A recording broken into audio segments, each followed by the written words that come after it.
If we begin with the premise that business success is based on communication competency, then we need to define competency. And we typically define competency as the process through which interpersonal impressions are shaped and satisfactory outcomes are derived from interactions.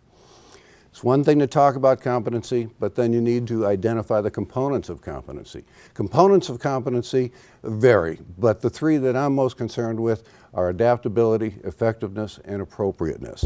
Those are the areas that people talk about the most, and it's one thing to talk about them. Well, what it's not good to do is just to turn it over to you and say, this is what you've got to do. Morningstar-Girasol focuses on the training in each of those areas, and we look at it from 4 different perspectives. The first one is public speaking. Everybody's aware of the importance of public speaking, but what we need to be able to do is to get everybody to a point where you can reach out and establish an interpersonal relationship with every single member of the audience. That's what makes the connection. That's what makes them pay attention to you. The second area is small group presentation. As a member of a team or as a team leader, you need to be able to put forward specific information to an audience that's sitting in very close proximity to you. That's the way you establish that interpersonal connection. That's when they buy into what you're talking about.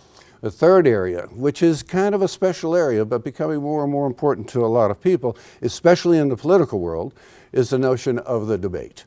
And in debate, you really have to have the ability to put forward concrete, specific information rapidly, but with compassion and assertiveness that allows the people to see that you buy into their needs and their goals. The fourth area is an area that we all are confronting, and that's the notion of working with people that are coming from cultures unlike our own. And we need to be concerned about our own strategies and capacities to work with people from other cultures with different ways and different belief systems.